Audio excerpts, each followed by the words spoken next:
Well, it is a very, very nice evening. I have just come home from work and I have got some parts that should have come days ago, but eventually I'm going to sort a little bit of an issue out that I've had since starting the car, since running it for the first time to the MOT centre, and something that quite frankly I was hoping would improve over time, but I've had enough because, well, this is why.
I mean, this is all it comes with really. Fitting ready, yep, and they come with coated brake discs are designed to maintain a high quality appearance throughout their service life due to the anti-corrosion coating that is applied to all surface areas of the disc.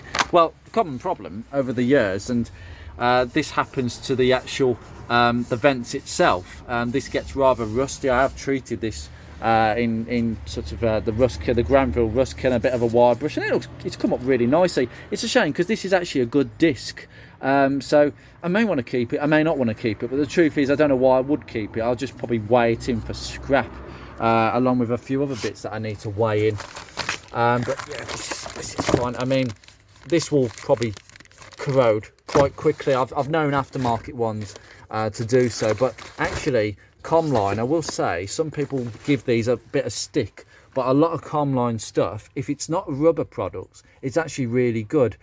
Comline drop links for Ford Focus Mark 1s, they're rubbish. They just deteriorate really, really quickly.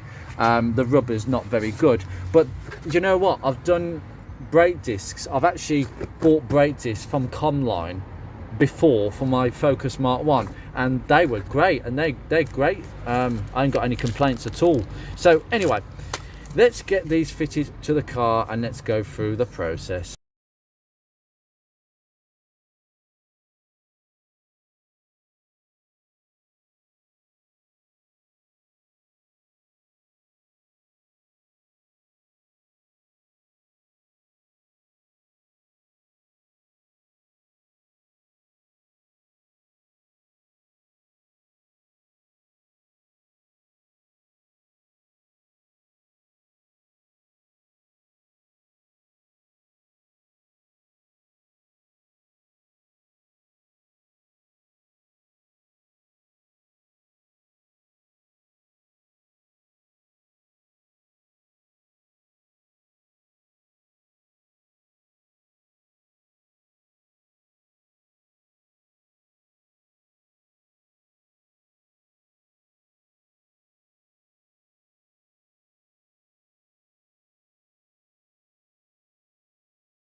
And the usual way, you get a 14mm spanner. You may need a different size if these are not the original sliders. I know that the original ones may be a different size, but 14mm is what I need. Ooh, that's tight. That's quite tight. Let's just get this lumper. Don't ask me why I'm using this. I just can't be asked to get the other one out. There we go.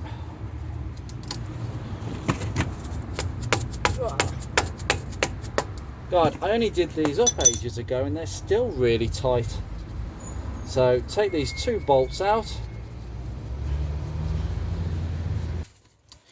Now all we need to do is just leer this away. So just get your crowbar in that slot there and just leer this way. Keep going. Might be a bit tight.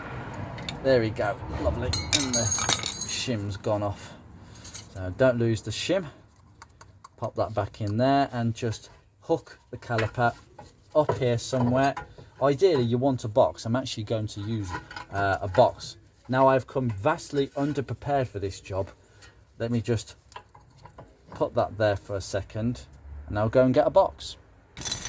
Comes to something when you've actually not thought of probably the most important item of this entire exercise. There you go.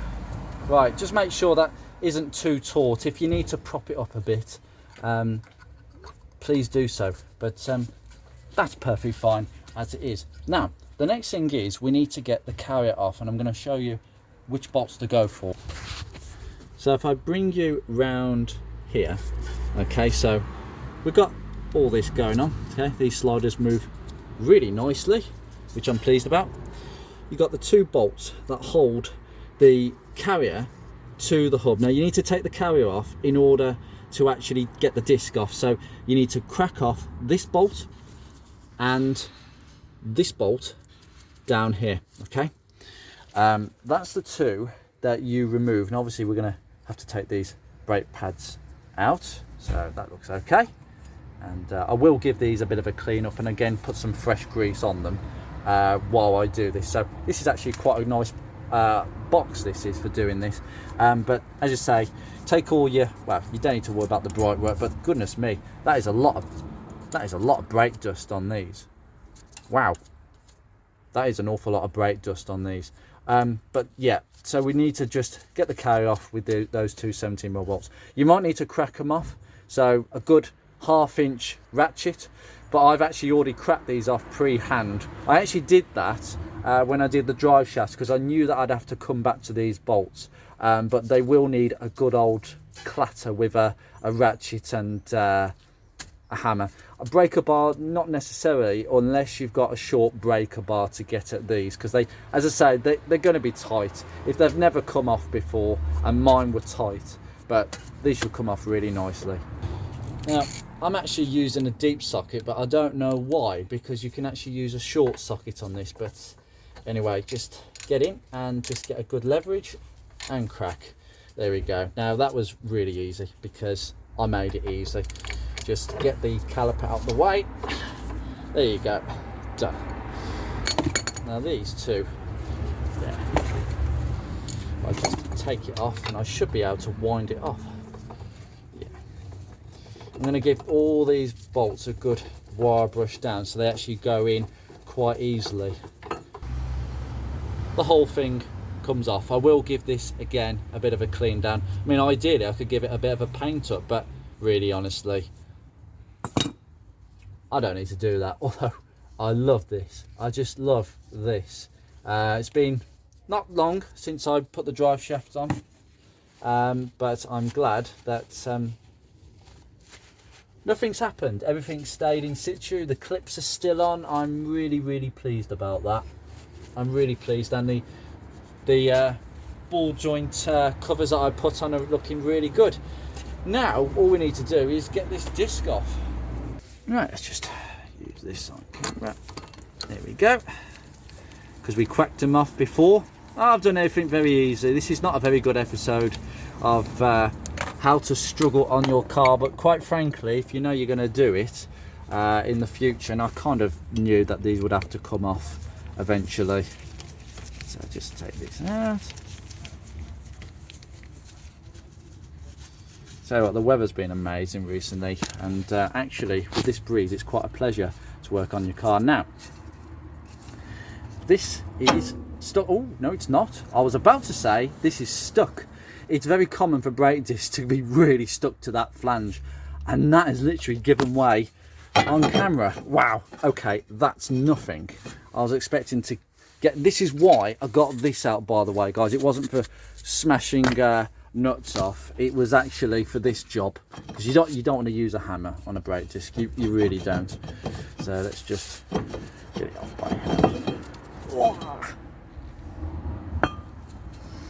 I've got to clean that up.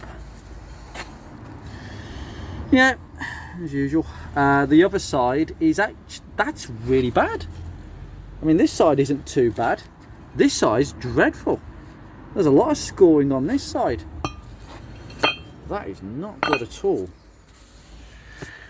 Yeah, I'm going to get in here, and I think I'm going to have to go and get some rust killer out, because this is an opportunity to clean all around here. So I'm going to get that rust killer out. Now I'm just putting on my face mask, so forgive me if I don't talk. Oh, actually.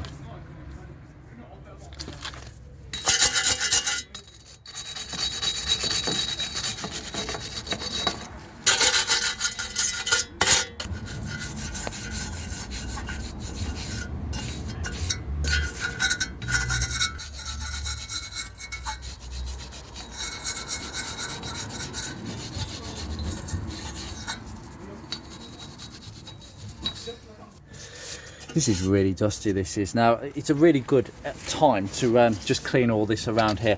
I am actually going to put some stone chip behind this flange. This flange needs to be clean, by the way. Don't get paint on this. But I'm probably going to clean up this shield while I'm at it, because I think it could do with something, to be honest with you. But it's important to make sure that this flange is really clean, because you just don't want any sort of disjuddering whatsoever, really, if there's any undulations or unevenness on that flange. What I would also say is these are actually splined in. Some are actually, I've seen them where it's a nut and bolt method, but a lot of these now are splined in, these lug nuts, these lug, well, the threads I should say. I'm just going to keep cleaning around here as best as I possibly can. By the way, copperies, no, don't put copperies on this. You don't need to, you're not wanting to take, you're not going to be taking your disc off every couple of years, or at least that's not the intention.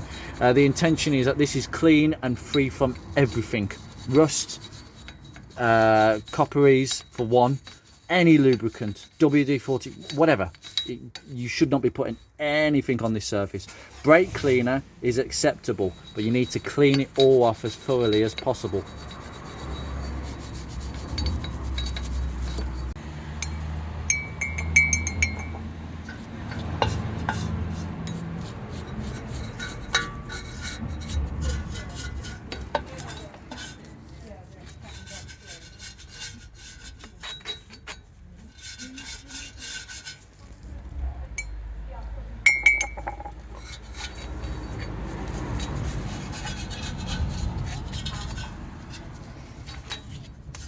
Right, now the Coup Rust, well, so I say the Coup Rust, Granville Rust Killer that I apply. Coup Rust is what I used to use, and now I use the Granville Rust Killer, which is a bit more affordable. It's just seeping in now. I probably haven't done as thorough a job on the wire brushing as I'd like. Usually I go to the drill, but the truth is a lot of this is covered up. I just want to get it back to base and get it to a reasonable look. And what I ended up doing is a bit of stone chipping. Yeah, ideally a couple of coats and we'll be done with that. I did get my choice of poison, zinc primer and stone chip, a bit of zinc primer around here. Obviously cover up the flange, make sure I don't get any paint, but it's only going to be a light smear of paint just to make it look a little bit better, since everything else is looking a little bit better in there, and new caliper and everything. So, you know, we want to do things properly. But what I'm going to do is I'm going to jump to the other side now and do exactly the same process and take the caliper off. And I need another box as well.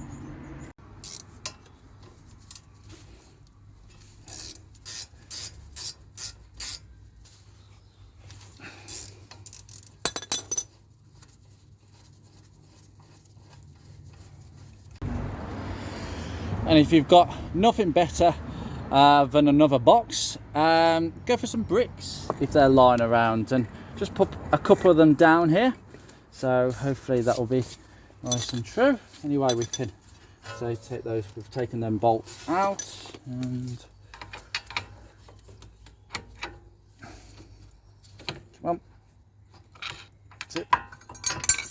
Shim's gone all over the place, and oh, I don't like that. We might need another brick. Just take the pads out. It's all good. I'm going to give the pads a bit of a clean up anyway. Ideally, you want to be changing the pads when you do this, but quite frankly, no. These pads are really good. There's nothing wrong with these pads whatsoever. In fact, there's quite nice wear to them. Despite the fact that this disc is scored, especially, the pads look okay.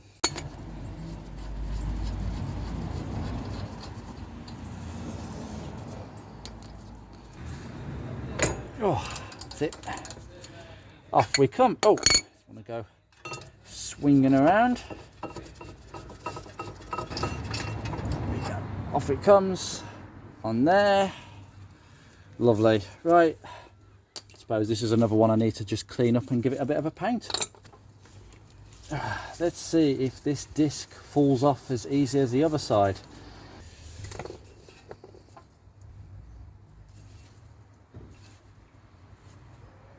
No, it's not. Okay, so force is needed. There we go. That's all that's needed. There we go. Just to help it on its way. There we go. Done. Oh no, it's just, we can see how scored it is really. And this is not good at all. It's not the worst. But this bit again, I don't like it. It's just, it's too scored for me. And again, we've just got the usual detritus, of which we will brush away. And I'll put my mask on. Ooh.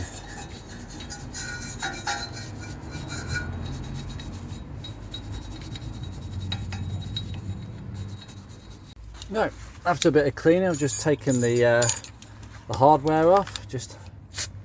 I mean, ideally you want to use brake caliper silver, which I have got, but I can't be bothered to go down the road to my garage to get it. A bit of stone chip will do very, very nicely. As I say, this side I'm just going to put some rust killer on it. I've just done a bit of wire brushing, that is drying. Just doing two sides at the moment, guys. It's multitasking, and I want to get continuity right. Now what I have done is I've just done a light coating of stone chip. Now I'm going to go over again probably in this area because it's a bit faded, but as you can see there, it's looking a heck of a lot nicer on that side of the flange. As I say, no paint here please. I'm going to give the calipers a bit of a clean up with brake cleaner, and some new red rubber grease will be applied into the appropriate areas. It's just going to have a thorough clean up, and that's the aim of the game with brakes. Just before, I don't rush. I am now going to actually give these a bit of a wire brush up, but overall I'm very happy with some of the bolts.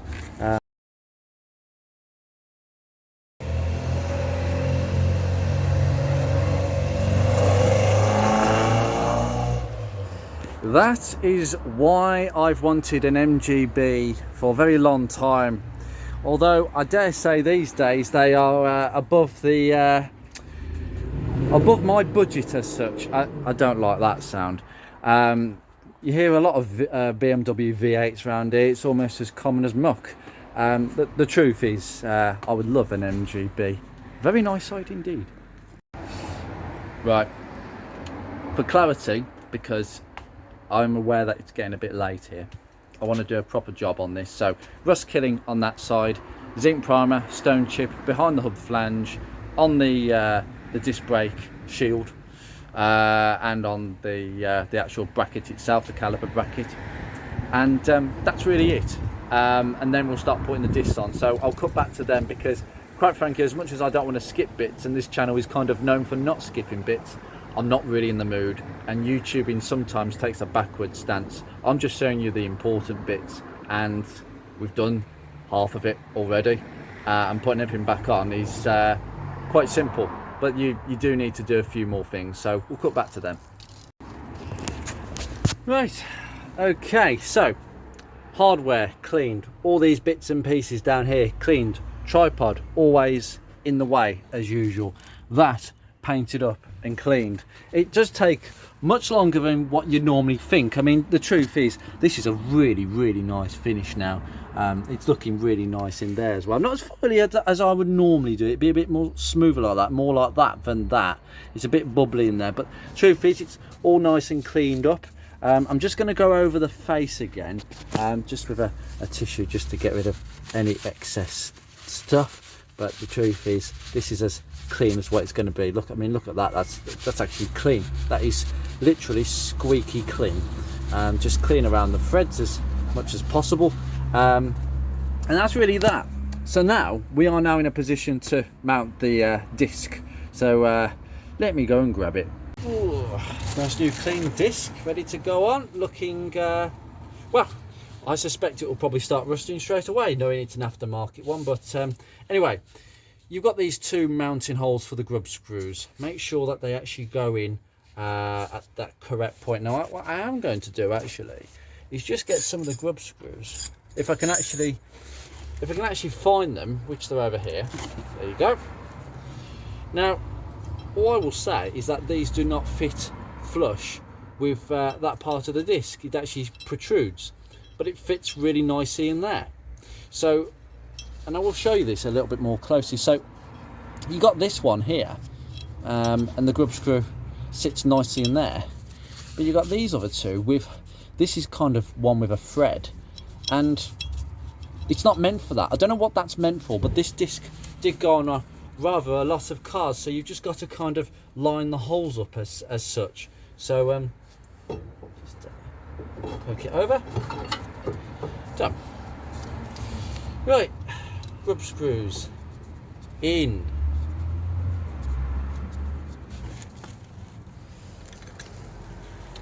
It's the handy thing with having grub screws is they actually can keep the disc mounted while you're trying to put everything on, because I know for a fact that Fords don't have grub screws, or at least quite a few of them that I'm aware of don't have grub screws. So but anyway, I've got relatively clean hands, as you can see, and I'm already touching the disc, so it's going to get cleaned up anyway, so I don't see any point in not touching it. But I'm just going to do the front face mainly the area that I need to get to. Now just tighten these screws until actually the whole thing just starts turning. Now next thing is to mount the carrier bracket, and really honestly we just got to put some of the bright work back on. Just fit the clips back in, make sure that it goes down nicely. Now just move the box away. Now obviously this piece here has to kind of go in between the disc and the actual flange itself, but really it's as simple as doing this right there. Now that's relatively in place. All you got to do now is put your brake caliper to one side, and then that happens. Take two. Just put your face in there, get it lined up, and get your bolts in. And it will just, this whole thing will just tighten in. See what I mean? This piece goes in between that and the hub, and the bolt just goes through the pair of them. And then the bottom one down there, if I can just reach through, if I can do this on camera and just wind it all the way. Sometimes it doesn't want to wind in, so you've got to kind of jiggle it about a little bit. There you go, it's just gone in on camera. Now I'm going to show you basically how to wind this back now.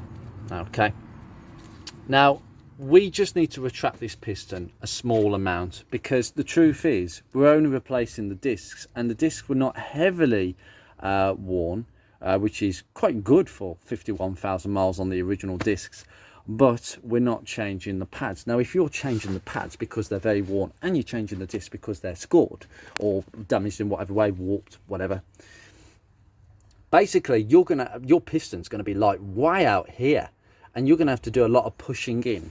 And I've done that before. It's taken a few minutes, but you can get it back in, and this kit allows you to do so. This is the kit you go for. You get all the pieces. So essentially you've got a left hand tool and a right hand tool.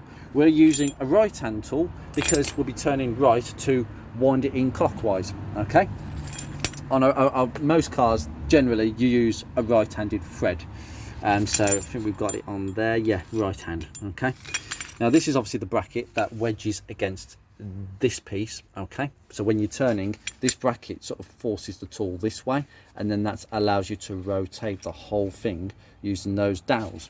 Now the other thing you've got to select is one of these shims, and the way of doing it is just trial and error. Just have a look at a few, and just make sure, obviously take the shim off, and just make sure you find one that's a good size for the piston, because you don't want one that's actually too big and you start damaging the seal. Believe you me, you don't want that happening. So you set the right one for the right size, and now I'm going to show you exactly how I use this tool.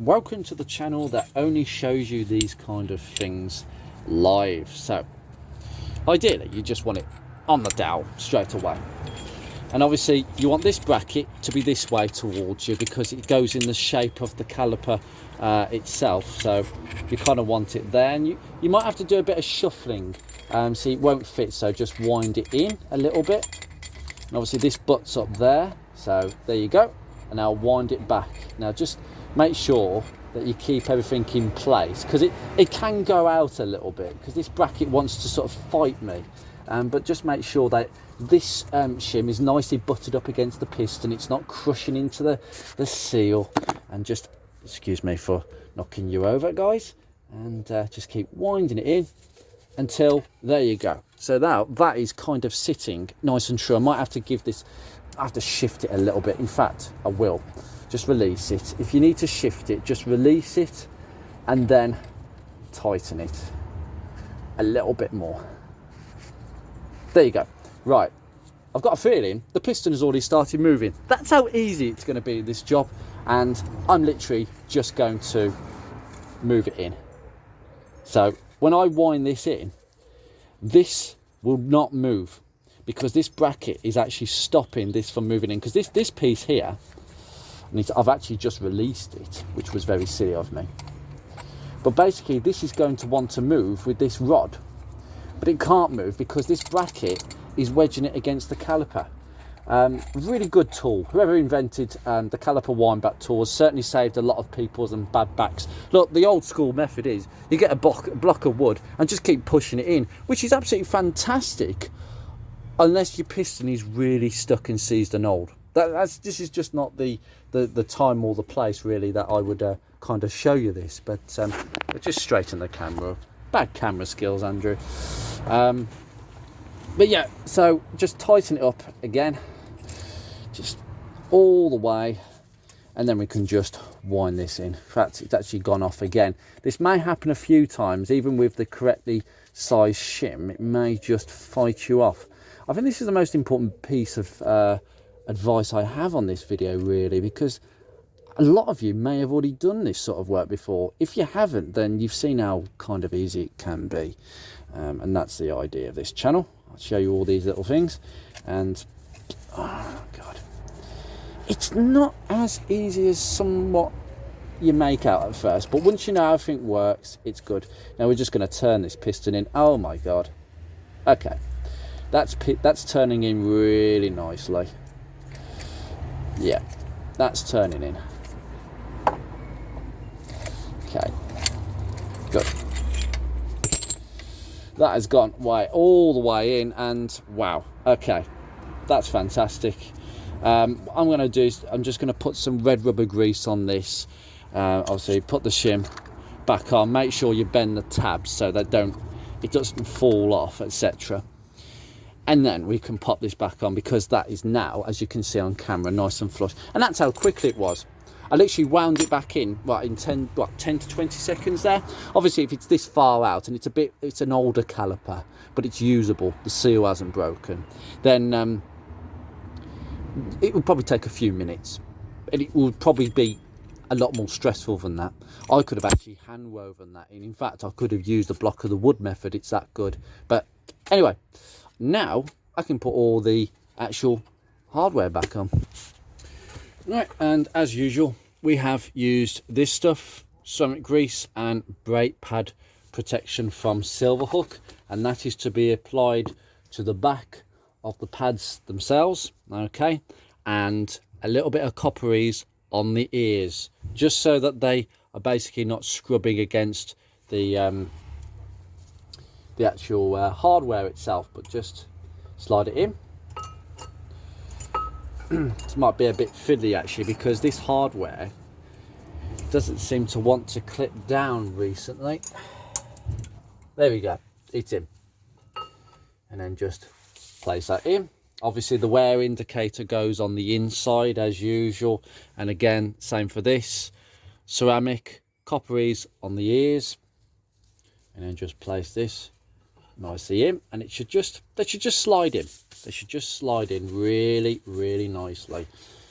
And now we just hook over with the shim attached. The caliper should go over, and it does. We just get in the way, just make sure it goes over. There we go, done. Okay, now we need the bolts. What I'd advise at this stage, just a tiny bit of copperies on the actual slider bolts themselves, and once you get the first one started, it should be in. Yeah, just line it up properly. There we go.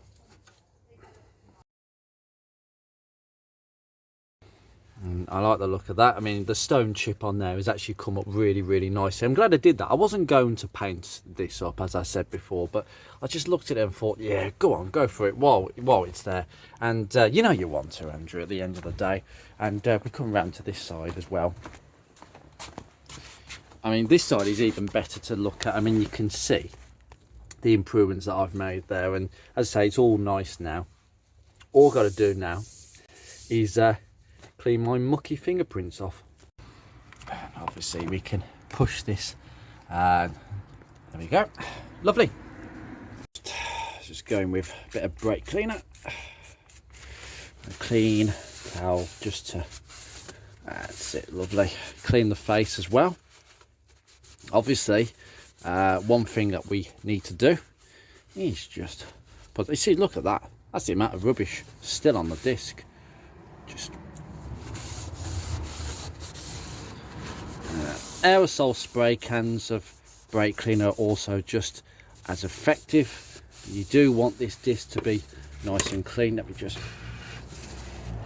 the old favourite of some copperies, just to go on this nice clean face to stop any sort of galvanic corrosion between dissimilar metals, if I have got that correct. People are very quick to tell me when I'm wrong, and so be it. Oh, there we go. And that's the way we all learn. Make mistakes, say the right thing, great, say the wrong thing, and you are easily corrected. Now I'm just going to smooth this out a little bit so you can tell where you've gone a little bit too much. And some people said actually on the old brake discs to actually paint this bit here, because this looks poor in the relation to how good the alloys now look on the inside and outside, because they've been refurbed. And I get that point actually, but the truth is, when you know you're going to change the brake disc, it really doesn't make too much of a difference, to be honest. Right, with these done, really honestly, that's the end of the episode. These are not going in the bin of shame. They are going to be recycled as per metal, and I'm going to get some money for them, which is the most important point.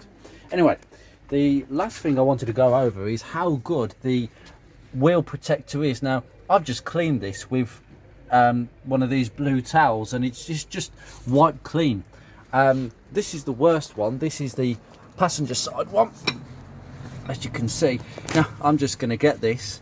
Okay, I have not put anything on this whatsoever. Look at this.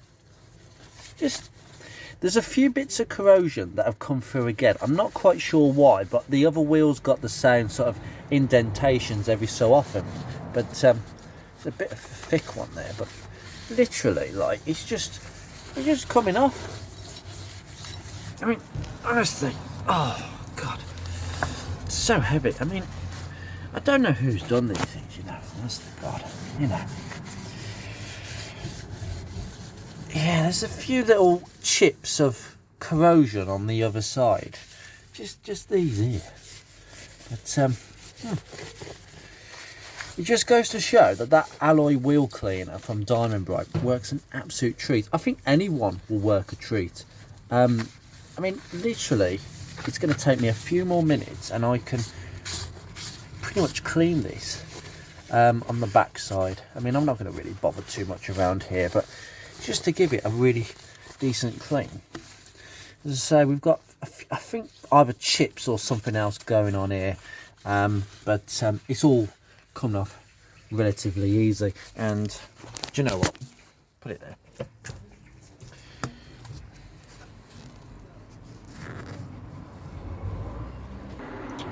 Yeah, so I'll finish cleaning them in a second, and it won't take very long whatsoever. But yeah, I'm chuffed to bits. I mean, the only thing that I will probably look at going forward in the future are these brake hoses. I think both the front brake hoses and the rear ones are the originals. They need to be changed, quite frankly. I think 18-year-old rubber cannot be trusted to be very reliable at this age in any form, really, especially on your brakes. So I think I will revisit this probably for the final time, because let's face it, the only things that are original are the front brake pads, because there's nothing, like, they're almost brand new, and that's it.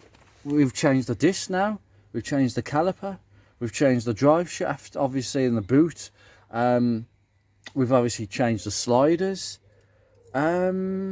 Struggling to find other things to talk about, really. I've actually not put this in since that's been hanging about. I don't know why I forgot to put this in, but just pop it in. Oh, there's always one thing. There we go. There. Lovely, nice and taut. Well, in truth, that's that. I hope that cures the problem, and I think it will, because scored brake discs are just no good to anyone. The rear discs, before anybody asks the question in the comments, are you can't see them. That's the answer to that question. The truth is they're not that bad, but I may look to change the rear discs as well, although I will say 80% of the braking is at the front, especially on a front wheel drive car where all the weight is kind of at the front. So I'm not really going to put too much of an emphasis on the back wheels. The back discs, I should say. Sorry, I'm very tired. Things have been getting to me today, and I hope this video, when it is actually finally edited, I can look at it and say it isn't a rush job, because quite frankly we're getting there now. I say we're getting there. What I mean is the list is being whittled down. It's potential that the level sensor is starting to play up a little bit, so I might have to change that in the coolant bottle, but I won't have to take the coolant out. It's just a question of taking the sender out, the actual sender itself. The other one is the crankshaft position sensor, which is a known fault on a K series at this age, and it will leave you stranded. Most likely they play up when the car is hot, but sometimes they can play up and prevent starting at all. And I've just realised by looking at my phone how good the engine looks at this time of the day. It is the sunset, dawn, almost sunset actually, yes. I don't know what time it is, I've lost track of time as usual, but yeah, this engine looks really good, and she's come a long way. Even the headlights are still looking relatively less cloudy. I'll have to go over them again. I've got a few shows to go to in this car, and I mean, look at that. That is just, that looks like it came out the factory. And so does that, because we've done a lot of things to this car. Suspension wise, potentially we're going to have to change the dust covers on the bottom ball joints. I wasn't really particularly happy with them, and since I've changed the top ones, let's change the bottom ones as such. The train arm bushes, again, you've seen them, you've made your own judgments on them as well. They look tired, but I'm getting no wallowiness at the back, so the bushes are actually operating as they should be. They're not in the first flush of youth, and I believe on a Rover 45 it is the one Achilles heel of the suspension that is most talked about. If it was a Rover 75, I think you'd probably have the entire suspension as an Achilles heel, because they don't seem to work properly or give the correct level of comfort unless everything has been replaced in one sitting. Replacing the odd drop link here and there is just not good enough. Something else will go wrong. On a 45 suspension, I can't see any issues with mine, and that seems to be the thing with 45s. They tend to carry the suspension relatively very similarly to the Honda versions. The Honda Civic Mark 6 has the identical suspension, and I'm not being funny, the rear end is exactly the same as they had on the old Honda Concerto, the Rover R8, and the front is very much a thing that Honda have been doing for quite a while. I think on the R8 they specified, Rover specified Matheson struts, but I think Honda, with this car, the HHR, they kind of got their own way with this car, more than Rover would have liked. But Rover did a lot of tweaking, and the double wishbone suspension is a winner for me, and I think it's better than Matheson struts. I just think Matheson struts is cheaper, which is why they wanted to go that direction. I need to stop waffling, because this is the end of this video. It's probably getting too long for me to edit without my computer crashing as usual, and people are getting noisy as well, because it is the nightlife in Birmingham. I live not far from a very nice hotspot of nightlife, and it gets busy on this road, and I'm going to go in, because as someone who is abnormal, I am not going to be drinking. I'm simply going to go and wash myself and eat, and actually feel good that I've done another job on my car, and so can you. I hope to see some of you at shows going forwards. I really do hope to meet quite a few of you. I'm trying to get a balance between my Ford stuff and my Rover stuff. It's as simple as that. Rover people, do not think you are neglected. My work on Beatrix is purely because I like this car, not because I'm looking for the next hit of views. My Rover videos are very small.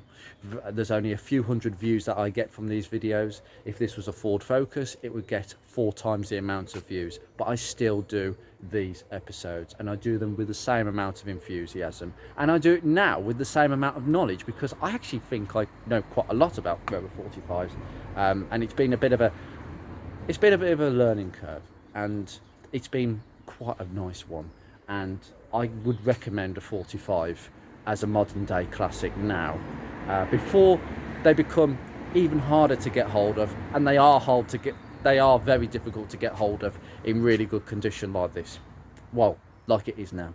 Anyway, I'll leave you be. Have a good time, guys. Whatever you're doing, enjoy, stay safe, and I'll see you soon.